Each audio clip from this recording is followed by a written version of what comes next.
Okay, so I hope you had a good rest for another session. So to summarize, what we've seen is that there is the Hamilton-Jacobi-Bellman equation, which we can use to it gives a sufficient condition for optimality.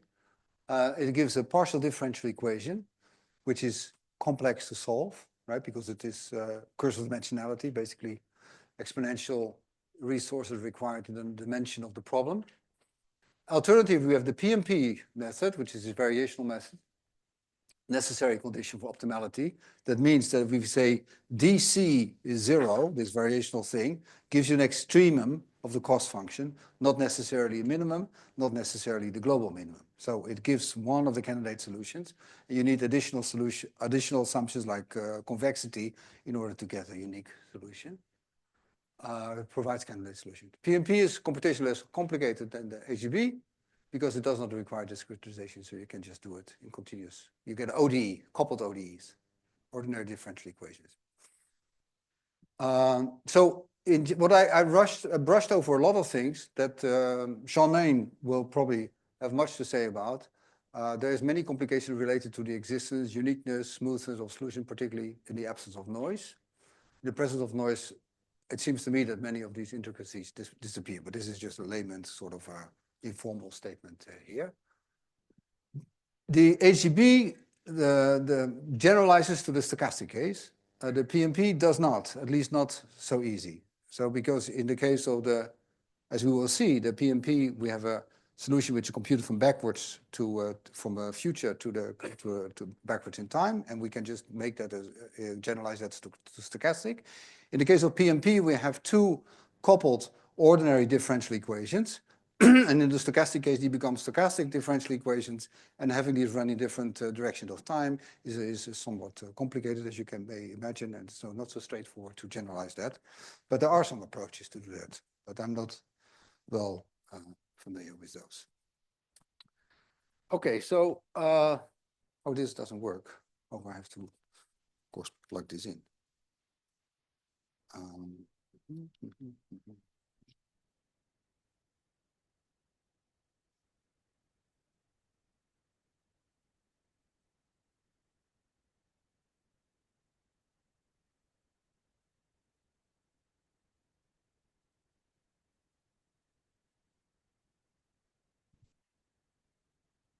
Okay, so we're now going to move to the stochastic case in the continuous time. So we're going to move to stochastic differential equations, and the simplest to get you familiar with this is also this work is also known in the literature as Ito calculus, and I will come to that in a moment. So suppose we have the following discrete time process: xt plus 1 is xt plus some noise, and the noise is a plus or minus 1 variable. Okay, so we can compute x of t is just, if we start at 0, the x of t is just the sum of all the increments. And the increments are plus or minus 1, and so we get this thing. So now we have a sum of random variables, and since these variables are all drawn independently from a distribution, namely the same distribution on plus or minus 1, we get that asymptotically, this x is going to be distributed Gaussian. This is the central limit theorem. And so if this is Gaussian, so the x is distributed Gaussian for a large time, then it means that it's sufficient to describe its mean and its variance. So we compute the mean and the variance, and then we have the Gaussian distribution. So what does the mean? The mean of x is just the sum of these means. These means are 0, so the mean is 0. And the variance, you have to know that if you have independent variables, then the variance of the sum is equal to the sum of the variances. So we take the variance of the sum. This is the variance of the sum because its mean is 0, so we don't have to subtract anything. This is the variance of the sum. And this is the sum of the variance. No, I didn't do it like this here. Okay, so forget about this. We can just basically say that the variance of the sum, xt squared, is, so this is the variance of the sum over I psi I till t, right? This is the variance of that. It is equal to the sum over I of the variance of psi I, right? And the variance of psi I, this is basically 1, right? Because it can be 1 or minus 1 with equal probability. And so this is just is t, because this is sum of t, right? So this is very easy to see that you get it. So we see that the fluctuations go with the square root of time, and this is very important. So here you see a picture of it. So here is such a process going over time, and here you see the curves of the square root of t, the mean 0. Okay, sorry. Okay, that's now we're going to take delta t to 0, but we keep this same spirit of this Gaussian with having a variance which is proportional to the square root of the time. And if the time is now delta t, the variance is going to be square root of delta t, right? So we have dx is the new position, new state minus the old state. It is this noise, and this noise variance is now an infinitesimal Gaussian with mean 0, and the variance is now, we put in this number nu, which is the size of the variance, which you can also take 1. But the important thing is that it's dt. There's no dt squared. Okay, so that is very, very crucial. So we can then compute the.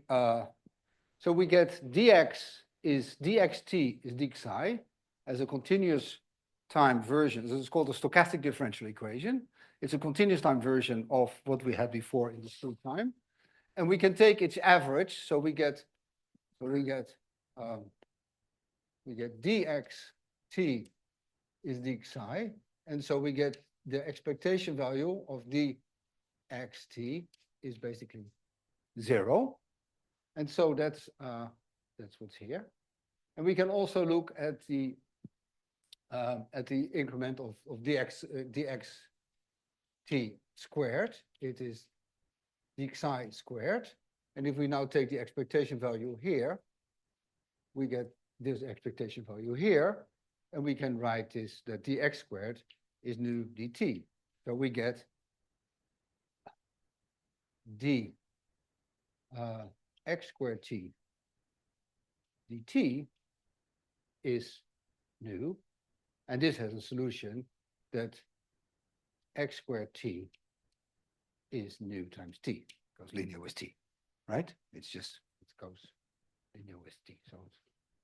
So the x dt is nu. So we get, if we start at a state x0, then we say that the x of t is always going to be x0, so it's going to not change.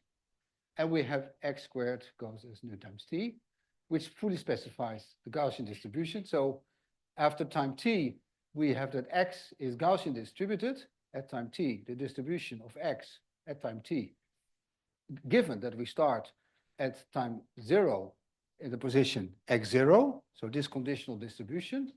What is the probability? So the picture is something like this here. So we start here, this is t, we start at x0, at time t is 0, and we get these trajectories. And this is, at time t, this is distributed as a Gaussian, like this.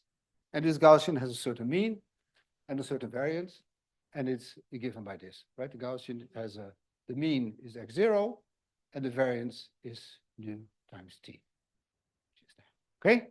So that's fully specifying this distribution. And you see that if t is small, the variance is small, and so we're here at small time. This is a very peaked, so we start here as a very peaked Gaussian, and then over time this Gaussian gets broader and broader with the same mean. Okay, this is what the diffusion. This is the diffusion process. Okay, so let's now take a stochastic differential equation that is of this form: xt plus dt is xt plus some drift term called the drift, which is deterministic. That's also there when there's no noise, plus a noise term. This is what I called d psi before. It's now called psi, just for notational things. Okay, so this has mean 0 and variance nu dt. So if I want to have the probability to find a particle at position y at the next time, given that it was at position x at t, it's given by this probability, this conditional probability. And this is basically, you just take this equation that y is equal to, so y, you get basically that this difference, the left-hand side minus the right-hand side, so y minus x minus f minus xi, this becomes a delta function. This has to be satisfied.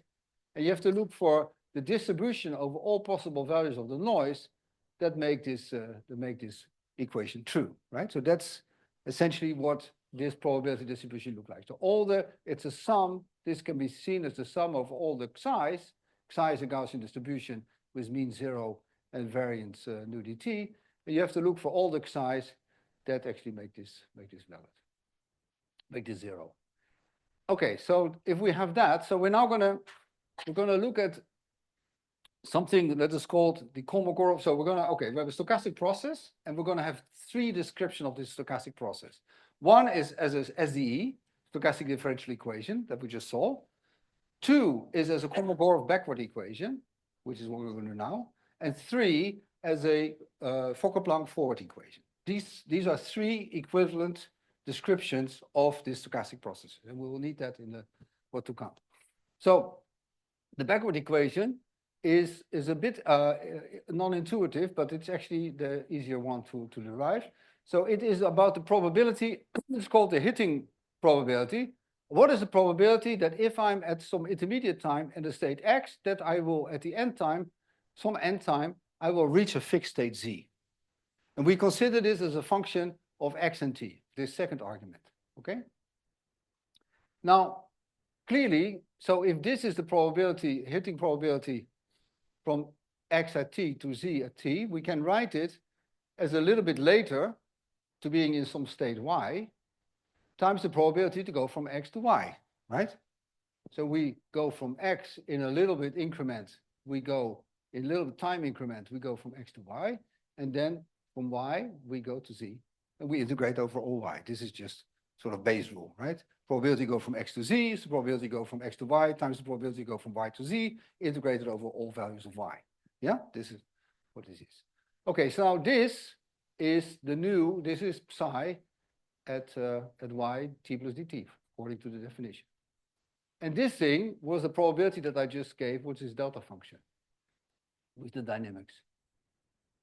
Now I can take these expectation value, I can take this out of the integral, and then I just have a delta function here. And I can do the integration over y, and I find that y is equal to x plus f plus xi. So we replace y by x plus f plus xi, and we have t plus dt here. And we'll get rid of the integral because that's the integration of the delta function. And the expectation values are still there. And now we do Taylor expansion. So we say this is psi of xt plus delta t times the time derivative plus delta x times the space derivative. So this is x plus something. This is the delta x is this, f plus psi. So we get delta x, that's this thing, times the gradient. But that's not enough. Now we have to put half delta x squared times the second gradient. And why is that? Because if we look at this term, if we do the expectation with respect to psi, this one doesn't depend on it, so we get the brackets gone here. And this one has mean 0. So we just get f dt gradient psi. But here we get a square, and we have f dt plus psi squared. So we get f squared dt squared plus 2 psi f dt plus psi squared expectation value. Now this thing is of higher order in dt. We can ignore it. We don't care about it. This thing is 0 because the expectation value of psi is 0. But this thing is expectation value is nu dt. It's of the same order in dt as this term. So that's why we have to keep it. And this is gets at the root of the Ito calculus that you have dx d psi squared is order dt. This is change of order. And so you have to do second order in space, dx squared, in order to get the d psi squared, which is here. So, okay, putting it all together, so we get psi cancel psi. The dt we take to the time derivative we take to the other side. This term is proportional dt. This one is proportional dt. This one is also proportional dt because of this argument here. And so we divide by dt, and we are left with this equation here. And this is a partial differential equation, which is called the Kolmogorov backwards equation. And it has at a boundary condition at the end time, because if small t is equal to big T, we get that this probability reduces to a delta function x minus z. So that x has to be equal to z, basically. So that's a boundary condition, and this is a equation that solves backwards. So it is an equivalent description of the stochastic differential equation, but now in terms of this hitting probability, psi, okay? Why we need this, we'll see later. Now there is also a forward equation, and we need that also.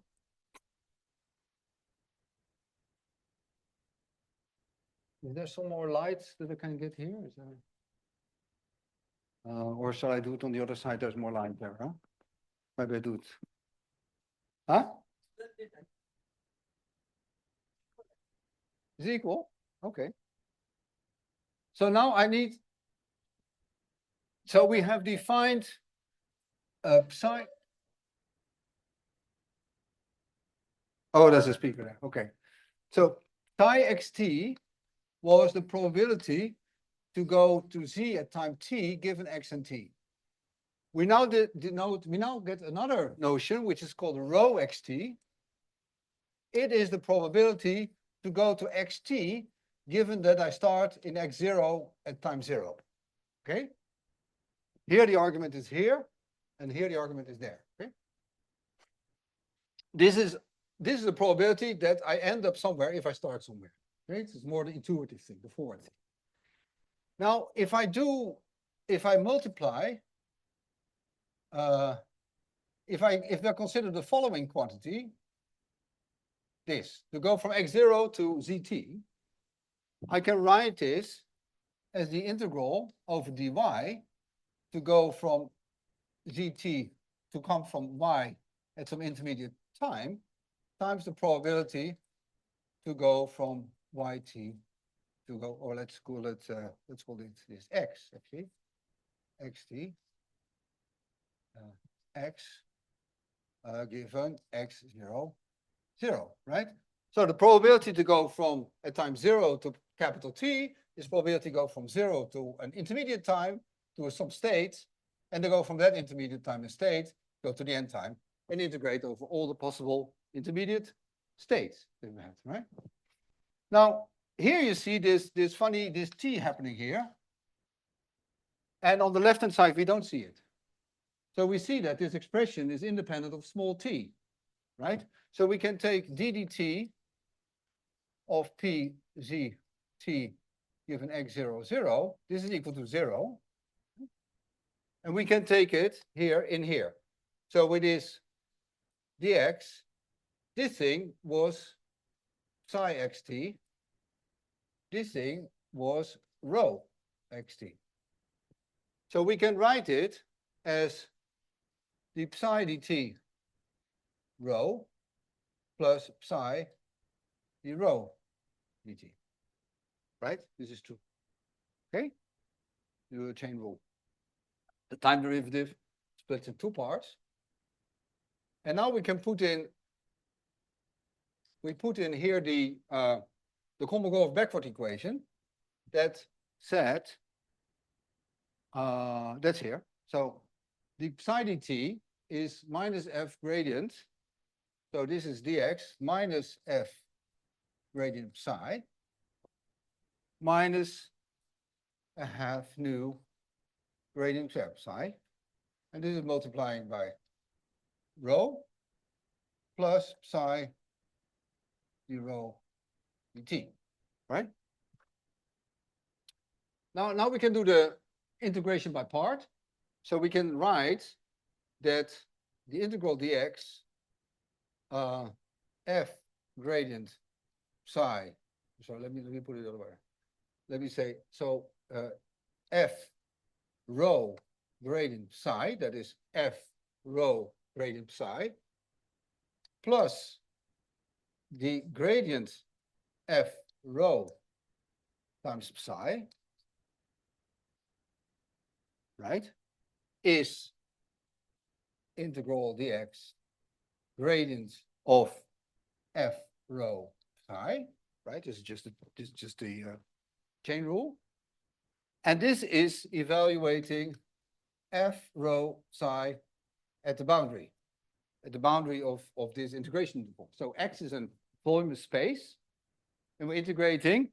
And now, since this is a total derivative, this evaluates this integral at the boundary, which is at infinity, and we assume that this function vanishes at infinity. Okay, this is a standard trick. So that means that this thing is 0. And that means that this term, f rho gradient, this term, is minus this term. So we can write this as integral dx, and then we get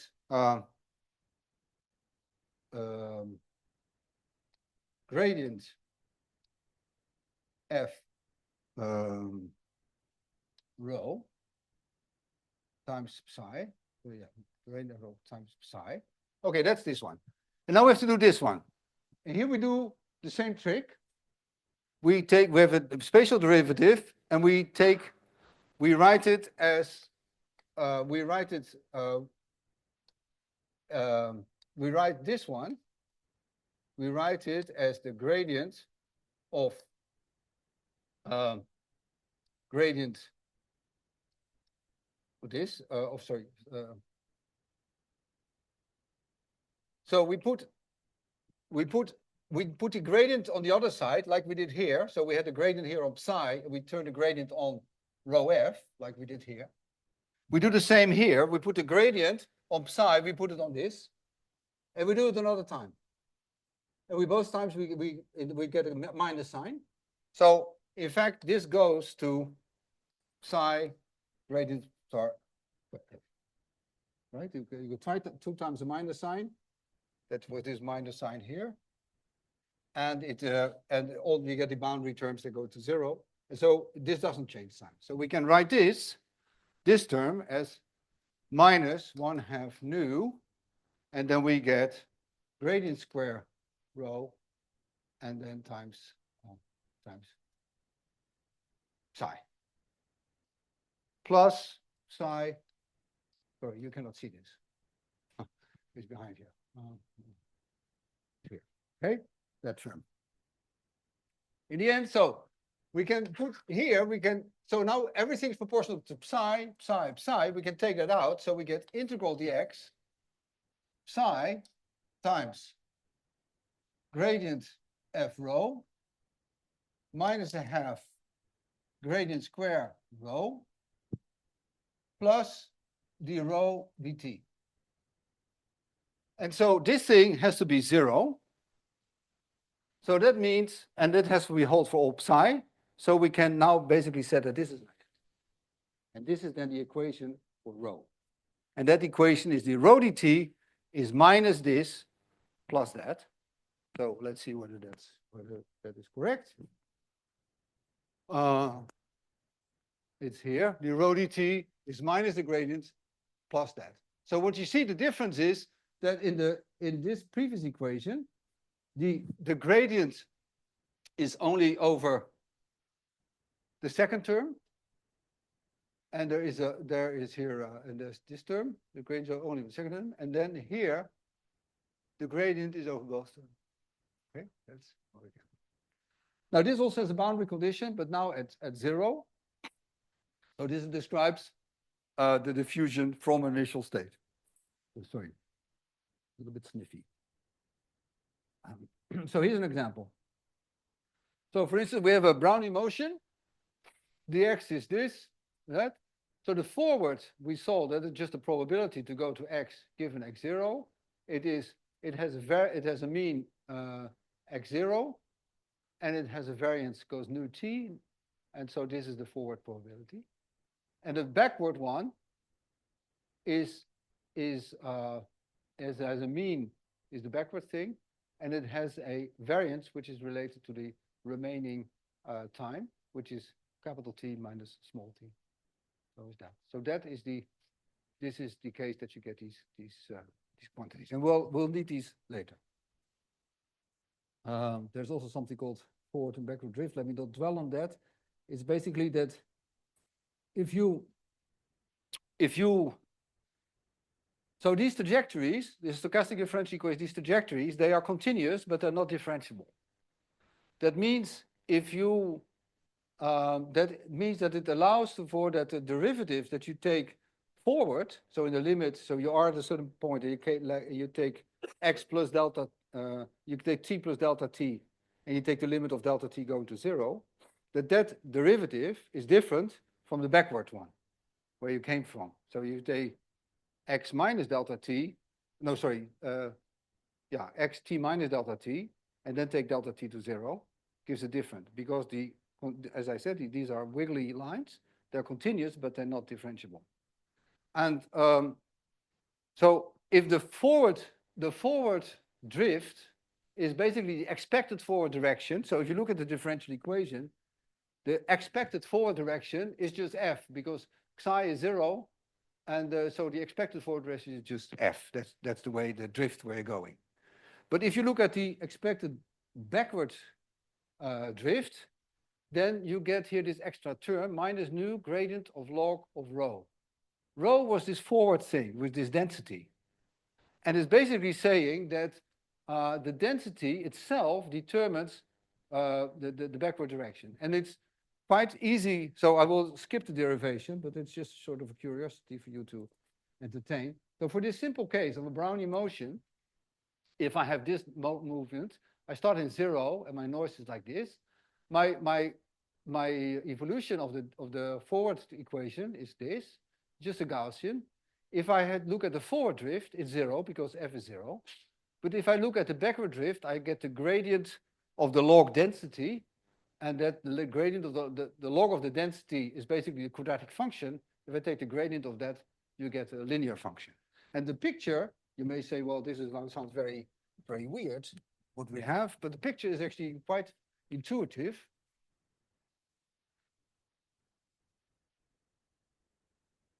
And it's as follows. So if I have here, I'm moving here, and I get a Gaussian moving out in this way, and I'm at some intermediate time t, I'm here at this location x. If I now ask myself, where do I go in expectation? It is straight ahead. But if I look myself from where do I come from, it is this. Right? It's that direction. And that direction is exactly that, because that thing at time t, it's pointing to the origin. Right? It's where you come from. So it is as if you have a little hiker's hut in the mountains, and you have your passengers coming in and going out. There is an expected direction where they come from, and there's an expected direction where they go to, and they're not necessarily the same. Right? And the difference is given by the density. So it's the gradient of the density. So if this density has a profile that it's, for instance, here it's higher than there, it's a Gaussian, then there is a gradient and there is a direction. If this is flat, there's no gradient. There's also no direction, right? So the steeper this density changes with x, the larger this term is. And this term, this gradient log rho, is known in literature as the osmotic velocity. You maybe encountered that. Anyway, it's not so important for a control story, but I thought it was curious to let you know.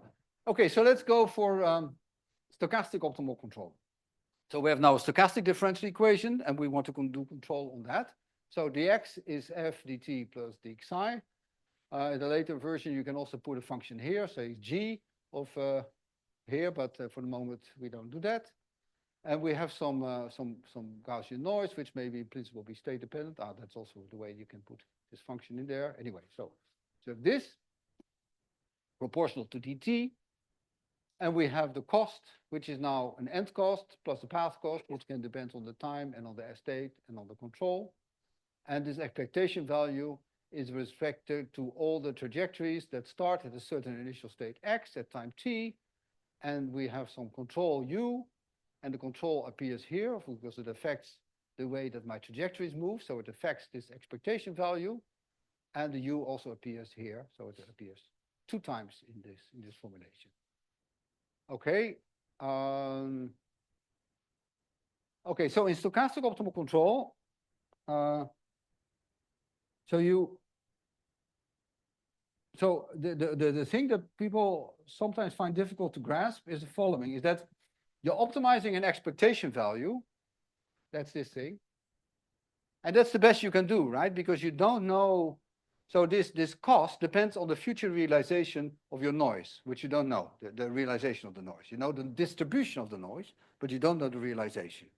So at any time, you cannot do better than optimize with respect to this expected value, right? But then, once you have computed that, you will make a step, and that step actually involves a particular instant of your noise. Then you end up in another state, and at this new state, you're going to again solve the same problem with the expectation value, right? So that's how this interplay between, on the one hand, you're optimizing with respect to, so at x, you don't know, can compute the optimal control, but you're not sure where you're going to move because it depends on your noise realization. Once this noise realization comes, you move to a new place, which is not under your control because it's given by the noise. And then you're there, and then there you have to do the optimal thing again. And then your next step will again be a combination of your optimal control, which is depending on the expected outcome and the particular noise realization. So this is good to keep in mind. Okay, so now we can do the Bellman equation. It's very similar to what we did before. So we have the cost, as you remember from the very first slide, that we had the discrete state, discrete time situation. We get the same equation essentially, that the J, the optimal cost to go, is the minimum over the control of the immediate cost plus the optimal cost from the new time, that the new state that I get at the new time. And the new state that I'm get at is a stochastic quantity because it depends on xt, but it also depends on the noise realization. So here we have to put an expectation value around here. Now this term is essentially, as I said, so you have a Gaussian distribution to go from xt to xt plus dt under your, because it's Gaussian, because your noise is Gaussian. And then, so that is this expectation value. But we can forget about this. We can just say, okay, we have this term between square brackets, which is expectation value. We just do Taylor expansion. So J is jxt plus delta t time derivative plus delta x space derivative plus second delta x squared double space derivative, right? Again as before. And we have to again do this because delta x is fdt, that is from here. If you take brackets around here, this thing will vanish. So and this thing is deterministic, so we have that.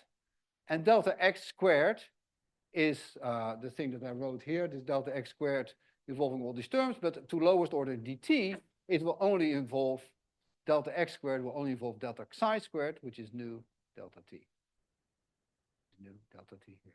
So we get here this, and then so we can just in the same way, this j cancels as before, and we get the dt. This term doesn't depend on the u, so we can put it on the other side, and we're left with the minimization over u with the r, and then we have this term, which is f, the gradient, and then we have the second derivative nu times the second gradient.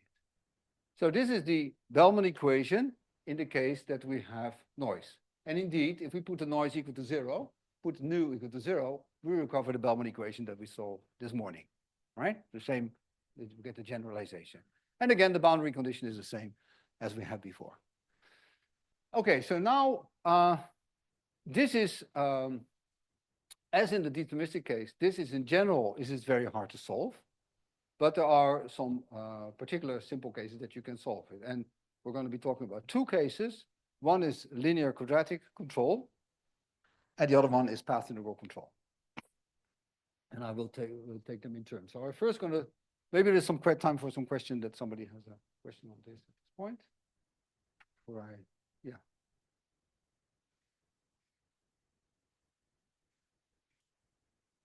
Yeah.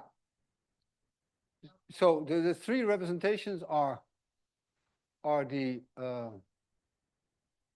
Fokker-Planck equation, which is the forward equation,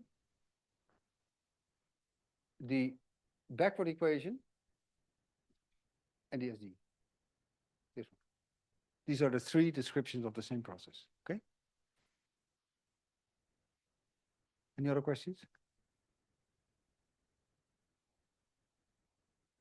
Okay, so we have now this. So in general, just now solving this is just really horrible, right? Because X is high dimensional, U is high dimensional. There's this funny minimization, which makes things non-analytical, and it's basically horrible. But there is this case of linear quadratic control. And the general formulation is as follows. So we have dx is something times x, something times u, plus some constant. And then we have the noise term, which is multiplied by this term, which can again be a linear function of x, u, and some constant. Okay, so that's what we do. So this is uncorrelated noise, and we have a bunch of those uncorrelated noise terms, which give basically essentially a correlation structure here. Okay, so this is sort of the very general formulation of linear quadratic control. The cost function is quadratic, so the end cost is quadratic. So x is a vector, this is a matrix and a vector, so this gives a scalar value. And the path cost is also quadratic in x times u, and in u. And it can be shown that for this problem, the optimal cost to go, j, for this thing, where r is quadratic, f is linear, and the noise is also of this particular form here. In this case, the optimal control has this solution. Okay, so it is quadratic in x, and it is linear in x, and it has these time-dependent coefficients, where p is a matrix of the size of the system, alpha is a vector of the size of the system, beta is a constant. And the optimal control is basically given by a linear function plus a constant function. So it's a linear feedback control. Okay, that's what you get here in this case. So those who are familiar with Kalman filters, you get also this kind of formulation, very similar to what you get here. Okay, so how does this look? So if you substitute this ansatz into here, and you solve for the x squared component and the x component and the constant component, you get three equations for P, the matrix P, the vector alpha, and beta, and they are given here. So P, alpha, and beta, P dot is the P dt, the alpha dt, the beta dt is this horrible thing, where these four things are basically definitions. So R was defined before, D is happening here. So this is basically a redefinition of this is the definition. S hat is also something involving P and B, here B, and S, which is here, and D and C, which are here. And so, and then if you have these two constants, then basically they appear here in these equations for the dynamics. And then in the end, the optimal control depends on this big psi and the small psi, and they're also determined in this term. So it's just a mess, but it's the point is that these are just polynomial size equations, right? So if you're an n-dimensional system, 10 or so, you get, you know, your P equation is a 10 by 10 matrix. It's just a matrix equation, a very, very innocent kind of thing. You can easily solve it. It's nothing big, right? Small. So all this is all very, very, very doable. So let's take a simple example. So suppose that we have this dynamics. dx is x plus u dt plus dxi. Dxi is some noise. We have no end cost, and we have a path cost which penalizes large controls, and we want to keep the state close to the origin. Okay, that's what we want. We want to minimize x close to 0 and u close to 0. So if you write down the Riccati equations for this, then you get these three equations. So basically, P dot is something like this with a P squared in there also. We get alpha dot is something proportional to alpha. And we get beta dot also something. Okay, we have to get these things. And the boundary conditions are that that basically at the end the cost is 0. So at the end J is 0. That means that P, alpha, and beta are 0. So we have to set these 0. So these are boundary conditions. So since alpha is 0 at the end time and alpha dot is proportional to alpha, we find that alpha is 0 everywhere. And in this case, we find that the optimal control is basically minus P times X. So this is the thing that we're interested in. So this, we only need to solve basically this equation to get the optimal control, which is quadratically dependent on P. It's a matrix squared. So, okay, so we have to solve this. And if you solve it, you can stare at it for a while, you get this, this solution. And you can, the optimal control is, as I said, it's P times X. If you solve for this P, for this finite horizon control problem, you find that P basically is constant and then drops off to 0. So, who can explain this this shape? So why do we find this solution of so the feedback control is basically minus P times X. So it's pulling to the origin, and then it sort of peters out. No more control at the end. So why this is happening? Anybody an idea? Yeah? Huh? Why not? Why? What's the goal? What's the goal in this case? No, the goal at the end cost is 0. There's no goal. So we just have path cost. So you're close. But the answer is that basically, so if you are controlling towards a 0, you're spending control costs, and that's a good idea because then you will stay. So if you spend control costs, you make this thing bigger, but at the hope to make this thing smaller for the remaining time. But if there is no remaining time, there's no point in doing it anymore, right? This is why this has happened. Okay. So if you would have instead a problem in which this one would be x squared and this q would be 0, it would be the other way around actually. Because then you want to be at the end at the goal. And if you're not at the goal at the end, you have to steer very, very hard. So then you would expect that this curve actually goes up towards the end time. Yeah?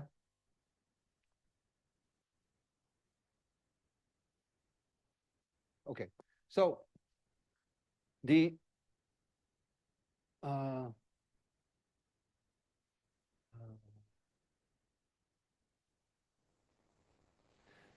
so the control cost is this, integrated over time, right? This R is integrated over time. That's your control cost. Yeah? No? You say no. What do you mean yes? I say no. Okay. So this integrated over time is so suppose that you are at some state which has a large x, right? Then this term is very big, and you want to reduce that. So you put some control to make x smaller. But the benefit of that is for the remaining time, right? So if you do this, so we have here this period. So here's the end time. So at some point here, I'm here at this state. And if I put some control that steers me to here, I'm going to have a small x here. And I hope that this cost is much less than the cost that I would have here, right? But if there is no time left, then putting the control, I don't expect any benefit from it because my life ends there, right? So it is no point. If I'm here, there's no point of steering here because I cannot benefit from it. This difference doesn't exist after this period. It only exists there, right? So it's only for short time that it's worthwhile to steer to the origin. And at some point I don't care anymore.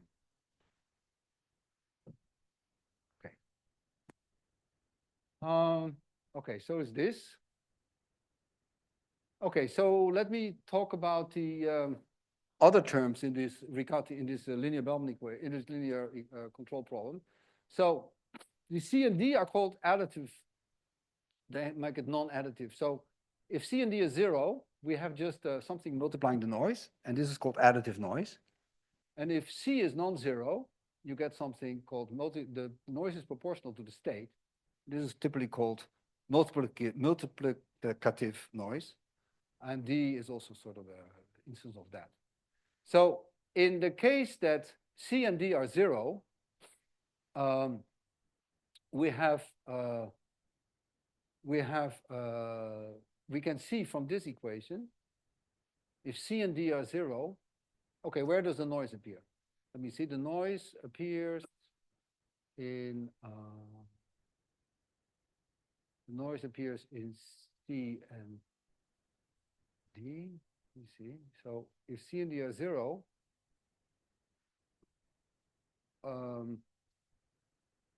we have basically that. Where's the noise?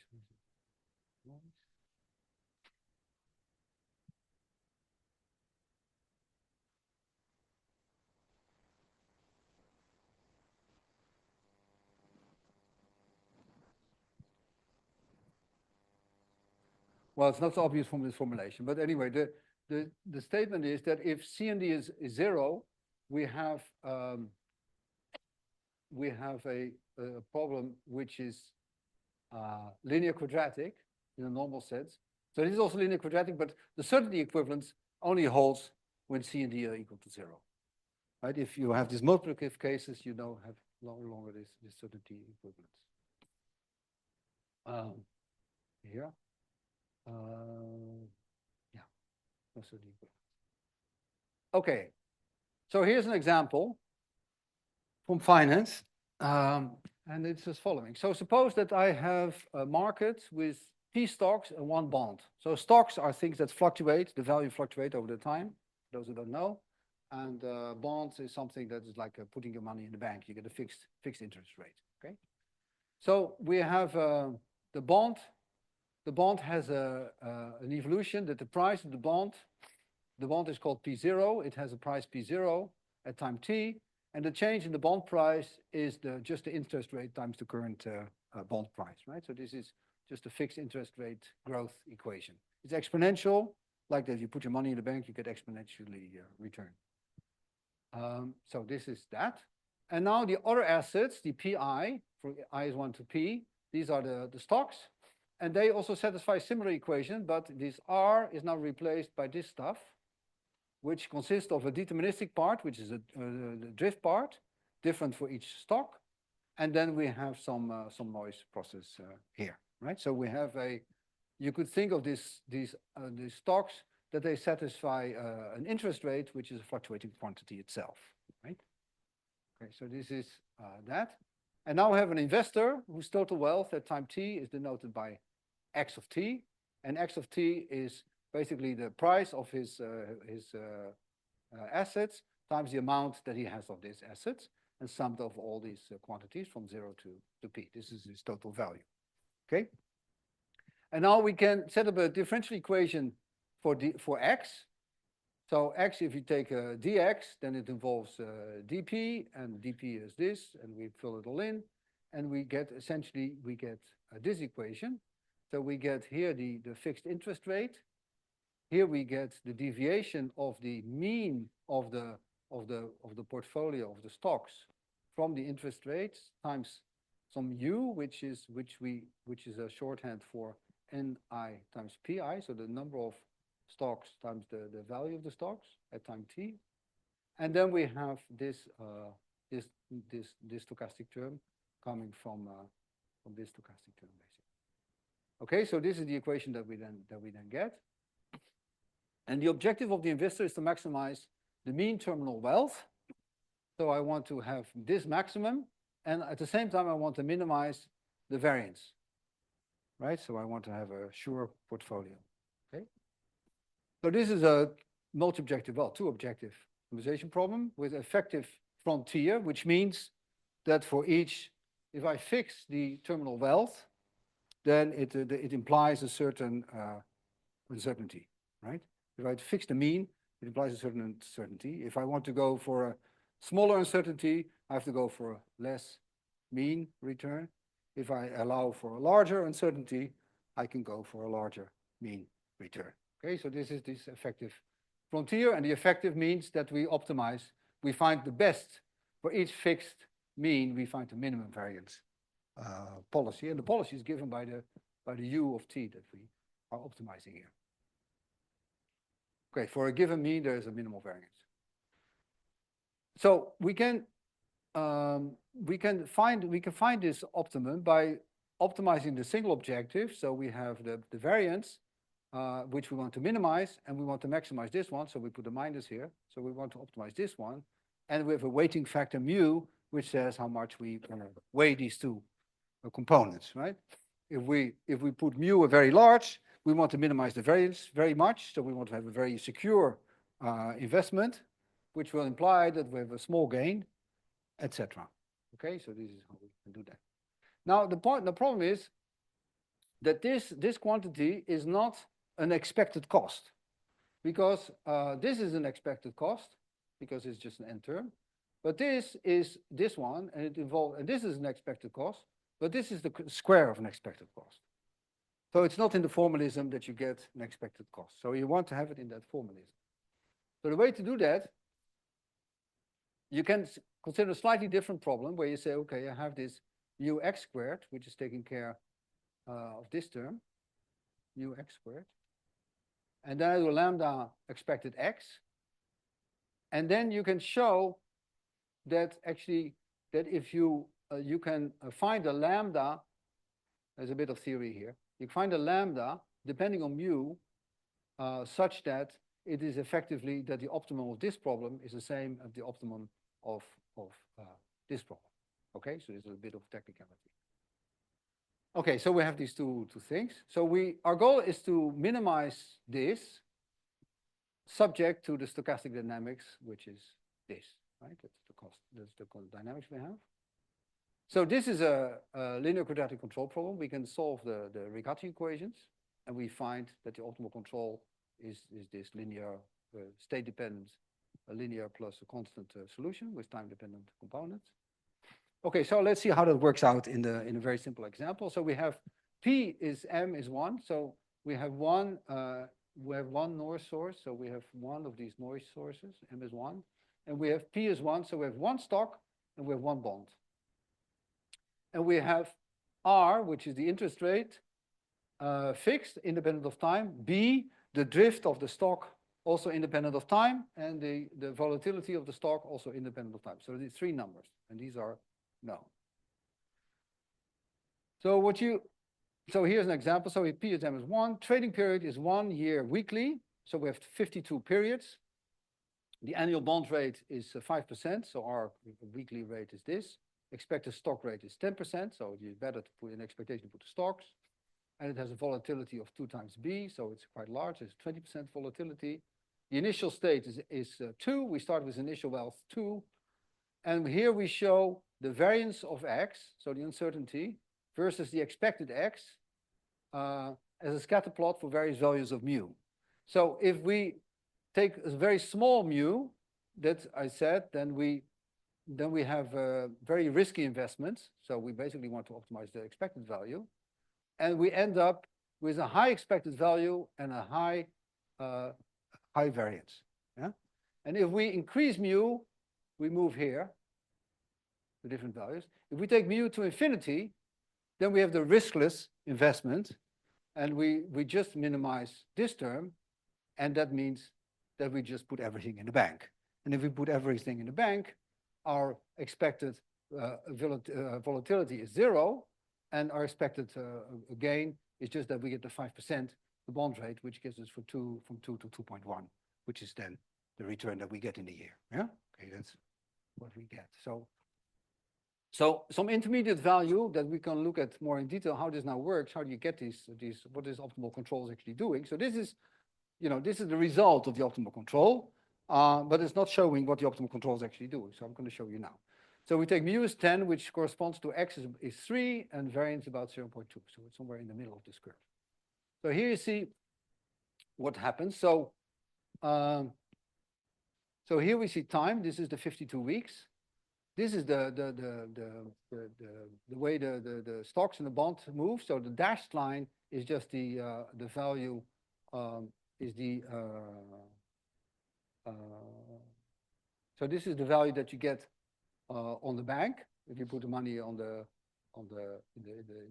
bond, and this is the one realization what happens if you put the money into the stock, the green line. So and here you see the optimal control solution. So what it does is that here are the weeks. So we start to have a value of 2. We're going to borrow massively money, and we put it we go negative in our bond, and we put everything in the stocks. So we get a massive amount of stocks, and then we hope in the period of a year, we hope for a positive fluctuation, which is going to kick us. Our expected end cost is 3. So we start with 2, we want to go to 3. So as soon as we're going to borrow massively, as soon as we get this tiny upswing to 3, we're going to sell everything and put everything back in the bank and do nothing anymore, and just put an interest rate. And so here you see one of these realizations, and here you see the total wealth on the number of realizations. Start at 2, end at 3, and then it's just nothing, basically growth. Huh? And so different rounds gets this. Now this is of course surely going to work. So what's wrong with this? Yeah. Input being what?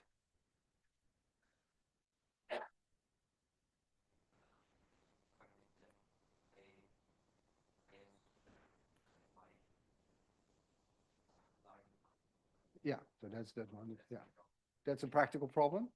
Yeah. Yeah. Yes, that's a practical.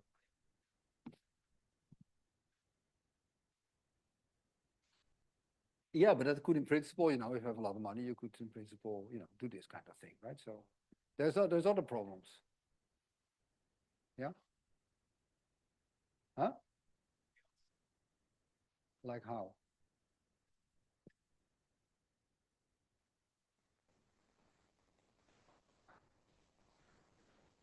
Basically, it's theoretical. So what is the theoretical for? No, there's also some practical problems that I want to get. So one of the problems is that, of course, this is often going well, but sometimes it will not go, right? That's so, I mean, you may have a situation that you borrow heavily on the stock, and you don't get this particular upswing. Now, this particular upswing, of course, the longer you wait, the longer your horizon time. Oh, sorry.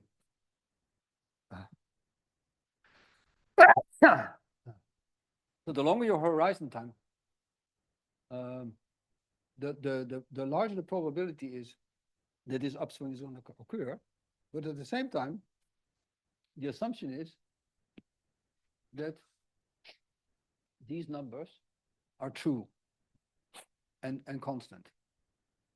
And this is, I think, is the main problem. So if you were to know the interest rate and the volatilities and the mean expected of these stocks, if you were to know that, this would work pretty well. And it works well the longer the time period is. But of course, the longer the time period is, the harder this assumption becomes. So then you want to make the time period very short, because then you know more about what these numbers are. But if the time period is short, the probability of this upswing is going to get smaller, and it becomes more risky. So that's the problem. Yeah. Okay. Any more questions on linear quadratic control? No? Oh, good to go for another half an hour of stiff particle control. Okay. Okay, I'm going to skip this. Okay.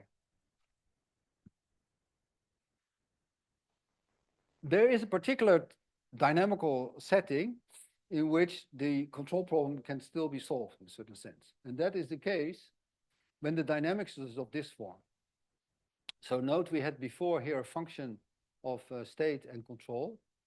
And now we're saying that the control dependence is outside of this function and it's linear. It may be multiplied by an arbitrary function of the state. That's one assumption.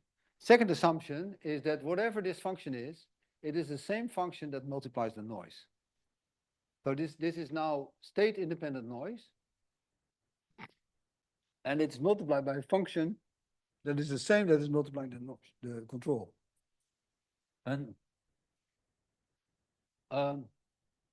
so in other words, you could say that the way that the control acts on the system is the same way as the noise acts on the system.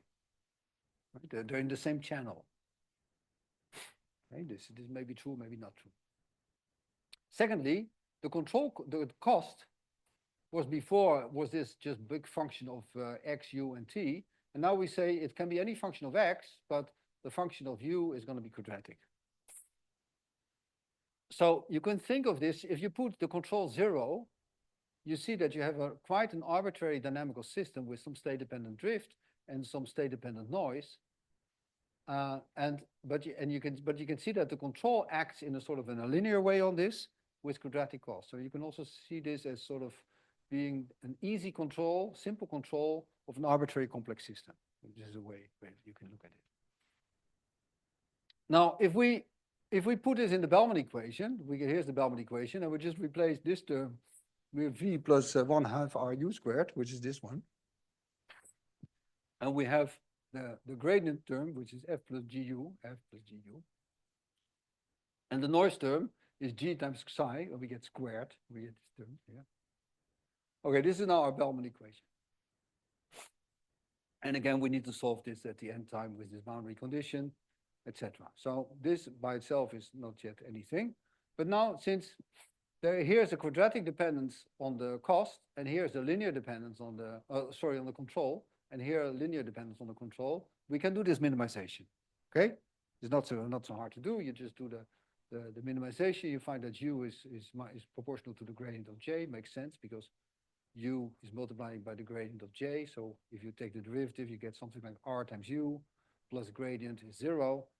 And so you get that u is the gradient. So this is a state dependent. So here's the optimal control expressed in terms of the value function. Once we have the value function, we also know the optimal control. What is the equation for the value function? Now we have to put back that u, optimal u, in here. So we get it here, and actually turns out that this term and the gradient j, gu, they become the same terms. Here with a +1, here with a -1, and here with a +0.5. So in the end, it will come with a -0.5. So they come together. And then we have the other terms, which is v and gradient f and that one. V, gradient f, and that one. Okay, so this is what I have.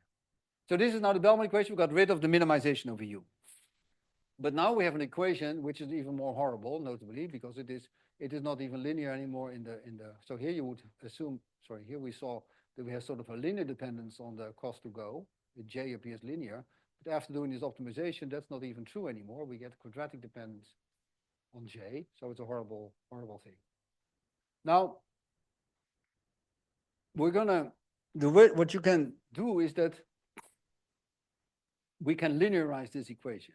And that is a trick that goes back to work by Mandelung in quantum physics in the early 20th century. And there's a whole history of that. But it basically involves this log transform. So you write j, you rewrite it, redefine it as the log of psi. And I use here psi because this psi is going to play the same role as a psi that we saw in the Kolmogorov backward equation before. It's going to be that relation. And there's a lambda here that we put here.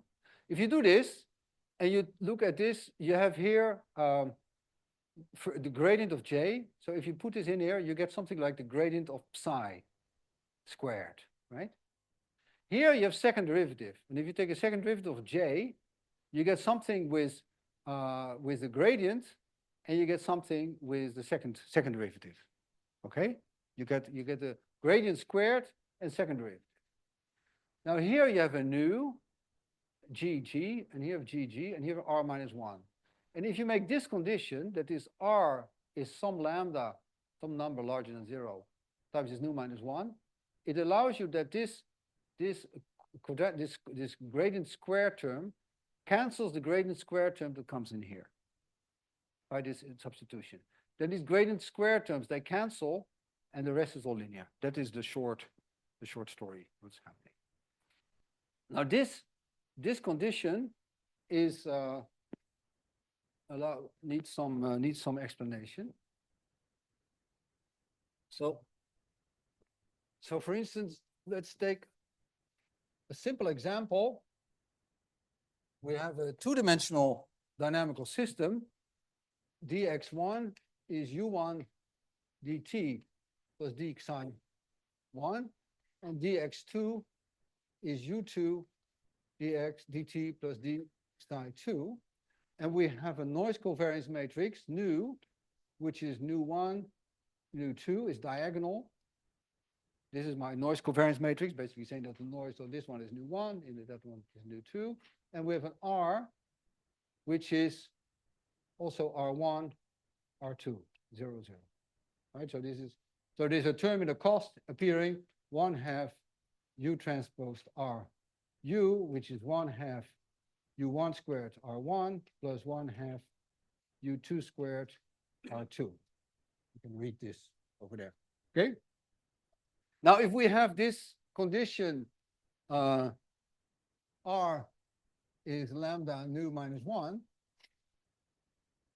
So suppose that we put nu1 equal to 0, close to 0, set it to 0. It means that since, okay, this relation for this particular case means that R1 is lambda nu 1 over nu1, lambda 1 over nu1, and R2 is lambda 1 over nu2. So suppose that we set nu1 equal to 0.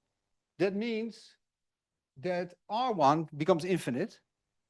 That means that here in the control cost, R1 becomes infinite, which pushes the U1 to 0, right? Because R1 is infinite. So it means that in directions where I have no noise, I cannot have control. Yeah? And so there's a certain proportionalities. In directions where I have a large noise, so if nu1 is very, very large, then R1 is very, very small. That means that the penalty here, R1, is very, very small, which means that the controls that I get is going to get very big. So I get a proportionality between the noise and the control.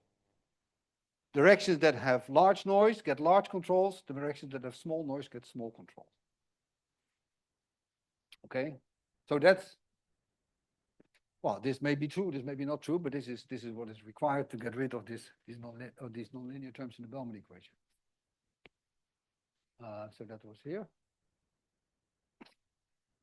Maybe Friday, I will tell you about this relation. So there's another way to derive this path-integral control theory, where you basically say, okay, you define a Kullback-Leibler divergence between trajectories under some control. So you have a control, then you get a probability distribution over trajectories, that is under that control. And then you have also a probability distribution under the trajectories when there's no control. So think of a diffusion. When you have no control, all the trajectories in mean go straight ahead. If you put some control, they go to a certain direction. And you can formulate the theory in also using this, and then you can show that this term appears in here, and actually for the case of the continuous of this case, it reduces to this one. So it automatically has this thing that this R is nu minus 1. So it comes out there. But maybe on Thursday I have time to talk a little bit about that. But for the moment, this is what we need. So if we then do that, we find that the Bellman equation becomes linear. So we had this Bellman equation here. We put in this thing, and we do blah, blah, blah, and we get this. So it's linear. Totally linear. And what we see is that, in fact, this is the Kolmogorov-Bextor equation. So we recognize already the drift term. We recognize the diffusion term we had before. We get one extra term, which is this V over lambda. This is something we didn't have before. And in fact, this V over lambda is a sort of a deviation from the probabilistic, from the pure probability theory, because before we had a description of stochastic differential equations, and we were interested how the probabilities evolve. Now we have this cost term, and this cost term actually appears here, and this is violating the conservation of probability. So if we can also, so this is the Kolmogorov equation. We can also have a Fokker-Planck equation for the density evolution. It also has such a V term, and these, whereas these two terms they conserve probability, so that if you look at if you define n of t as the integral over x of rho xt, then you will find ddt of nt. You will find that it's 0 normally for a stochastic differential equation. You will find that the norm is preserved, right? The probability doesn't go away. It's always 1. If you add this new term, this one, it will violate it will kill probability at a certain rate. And so, like we had for SDEs, we had 3 descriptions in terms of Fokker-Planck, Kolmogorov, and SDE. Here also we get 3 descriptions. We get the Kolmogorov that we derived. There is a corresponding Fokker-Planck, which is this one. And there is a SDE description. And the SDE description is this. It's basically given by the uncontrolled dynamics. So it's called the uncontrolled dynamics. It is the dynamics that we get if we put the control equal to 0. It's basically F plus G times 8. That's uncontrolled dynamics. It's the uncontrolled dynamics where at each time we kill the trajectory with a certain probability. And the probability is V over lambda. So the particle is away. And at the end, of course, we kill it with this probability. And so this is then, so if we solve this equation, we have a solution for psi, and with that we have a solution for j, and with that we take the gradient, we have a solution for the optimal control. So in nothing, we have to solve really the Bellman equation. We can go further, and that is this so-called Feynman-Kautz formula. So we have this dynamics. If we can show that the solution psi is given by this formula. Instead of killing trajectories, we can also reweight them. And that's happening here. So Q is a distribution over the uncontrolled trajectory. So there's just this thing. So we get statistics from this. That gives us here this thing. Each trajectory is weighted by e to the s over lambda, where s is basically the cost in the absence of the half u squared term. And so trajectories that have low cost, good trajectories, have a large weight in this term, and those that are bad, that have a small weight and are essentially ignored. And so here we see that the optimal cost to go, which is basically psi is basically j, can be estimated by samples. Let me go. Okay, now I go a little bit. This I'm going to skip a little bit.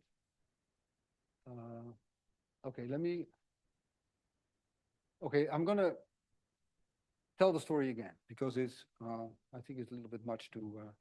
It repeats. It's good to repeat it. So here's a particular example. Let me put it in the terms of an example. So here, suppose that I want to solve this control problem. I start here. This is space. This time, and I want to go to one of two goals. Right. So I have a dynamical system. I have some noise, and I have a control. I want to find the optimal solution. If I want to do this naively, I use the Bellman equation, and it's given by, this basically is the definition of the optimal cost to go. This is what we saw in the earlier lecture. And now we know that this thing satisfies this partial differential equation. This is the Bellman equation. And if we solve it for this particular problem, it looks like this. So here's time, Here's space, and the color is J. So red is high, yellow is lower, blue is even lower. So you see here, very nice in action, this idea of this anticipated potential. So the potential at the end time is just basically two peaks at plus or minus 1. The anticipated potential is this convex shape here, which means that if we at time 1/2, for instance, what I want to steer, basically the optimal control is basically the gradient of J. So you want to steer here towards the middle, right? So that's your that's your optimal thing to do. Not go for one of the targets, but steer to the middle. Keep your options open, okay? So you steer towards the middle, but then of course steering to the middle to the end of time, that's not a good idea because you're not going to end up with the target. So at some point you have to do something. So here there is that point. Here you get sort of a bifurcation, and either you go to this trajectory or to here. And the choice is basically made by the noise. If you just happen to be a little bit closer there, you would say there, otherwise you go there. And here, so this is the solution of the problem, and here you see trajectories under the optimal control. They don't look particularly optimal for this simplest thing. This is dynamics, actually dx is u dt plus dw. That's this particular dynamics. And you have an optimal u, but of course you still are with this very noisy dw. So that's why the trajectories actually look quite jagged, but these are trajectories under optimal control. And most of them end up near the optimal endpoint. Okay, so this is the way you would to do it with the Bellman equation. Now you can also do this if the problem is of the path integral form. Then, as I said, then we need that the u and the w, they act in the same channel. They have to be multiplied by the same nonlinear function. And particularly in this example, this nonlinear function is just 1. There's just nothing there. And the cost is a path cost plus a control cost, and this is a state cost. Sorry, state cost consisting of end cost and path cost, and then there is this thing. Okay, and then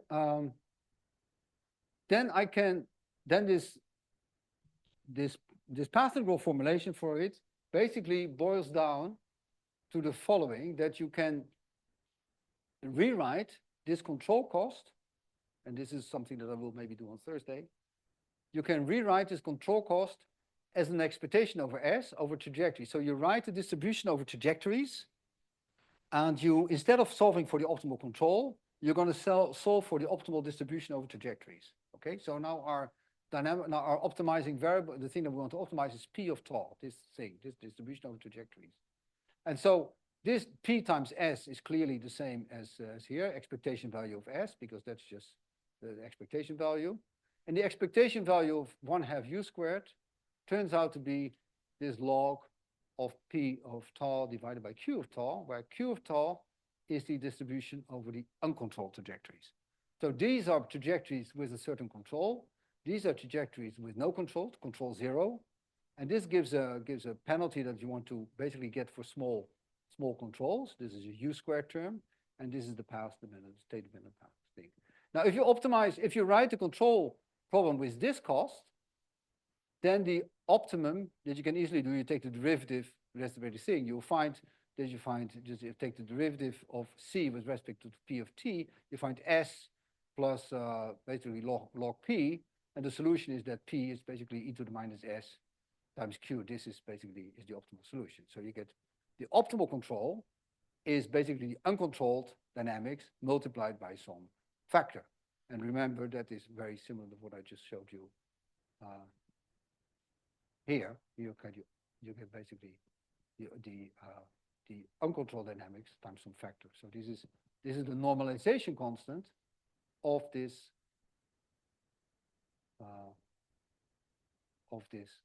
thing. So if you want this to be normalized, you have to integrate over all tau, and you find that psi is equal to as we said, this path integral thing. So instead of solving the Bellman equation, you're going to sample trajectories from the uncontrolled dynamics, weigh them by some factor, and then you get the distribution over optimal control trajectory. So here's the picture. So you start at 0.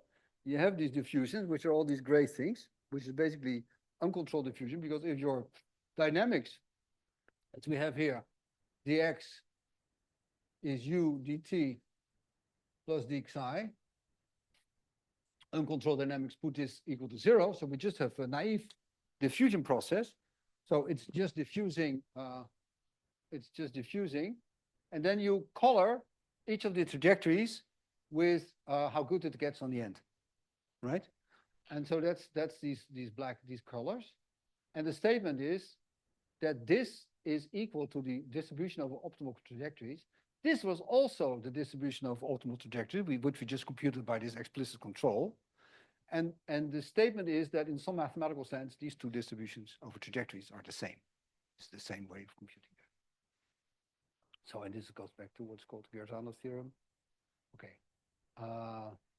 The upshot is that the J can be computed by sampling from the uncontrolled dynamics. So, just a little recap. So, this is the path integral dynamics, where the U and the control and the noise act in the same channel. We have this arbitrary state-dependent cost, U squared for the control cost. We have this relation. The Hamilton-Jacobi-Bellman equation becomes linear in psi, and the cost to go is minus the log of psi. The solution for psi is given by this Feynman-Kautz path integral formula. Q is the distribution of uncontrolled dynamics that you get by setting U as 0 in this dynamics. And the distribution of optimal control trajectories is given by the uncontrolled trajectories multiplied by this weight and renormalized, where the normalization in fact is path integral. And the optimal control is the expected noise under this. We'll see more about that on Thursday. As a last thing, I want to just tell you about this delayed choice, because we will also see this in the exercises. So this is the same problem that I had before, and here you see some more details of it. So I want to go from 0 to plus or minus 1. The control problem is the dynamics is this, the noise is this. The cost is just the end cost and 1/2 U squared. The end cost is 0 at 2 points, plus or minus 1, and it is infinity everywhere else. And so if you then, so this is so the end cost is not analytic, right? It's just very peaky thing. But if you compute it at finite time before the end time, you get this shape as we saw already before. So for large t, this is time to go. So t is 2 means basically here. Then it has this shape. T is 1 in this particular case. The minimum becomes flat. And the t less than 1, so that is late. You see it bends over and it has two shapes. And so you get basically a dynamical phase transition. And here you see the difference in the solution. So if you, so these two columns are the same noisy dynamics. This is the state evolution under these noisy dynamics. In this case, it is using the optimal control that is from this computed from here, state-dependent optimal control. And here, right, it is using the optimal control that you would find in the case that the noise is 0. So if the noise is 0, then if you are here slightly above x is 0, you will steer towards this target. If you're slightly below, you will steer to that target, right? Very early, you will already start steering like crazy, because you, depending on where you are, you always want to go to that target, right? Because, and that's the solution that you get if there's no noise. Now, in the noisy case, we found that actually it's better to wait with your decision. So you steer towards the middle, and then at some times you make a decision. And the reason is that actually the noise may make the decision for you, right? To where to steer. So another way to think of it is that if I want to go here or there, I have noise. So if I want to go to two locations, I have a noise which at an early time, the forward noise cone is broader than the distance between these two targets, right? It is sort of spreading out somehow, right? It's growing like a diffusion process. As long as these two targets are within my forward noise cone, I can safely steer towards the middle. At some point, my forward noise cone is not going to be span is my forward modeling is going to be narrower than the things than my two targets, and then I have to make a decision. And of course, the larger my noise, the broader my cone is, the later my decision will be made. And the smaller the noise, the narrower it is, and the earlier my decision is made. If I have no noise, I will make the decision at the time is minus infinity. So this is the quote: when the future is uncertain, delay your decisions. This is also a very good philosophy of life, as I'll find out. So if you have any deadlines in your life, then you can back it up, your behavior, with optimal control theory. There's also a nice parallel here with religion. I'm from the Netherlands, where it's well, basically the Protestant part of Europe, and so my mother always said, "Don't delay. Don't leave for tomorrow what you can do today." And so this is basically the low noise solution, where you take the decision as early as possible, which goes with the Protestants, which live in, as we know, in a cold climate.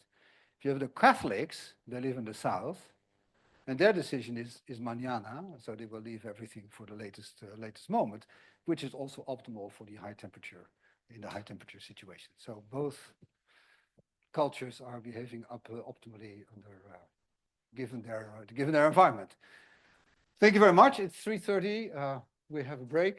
I think we have a break. We have a break now. Okay, and we have some exercises. Okay.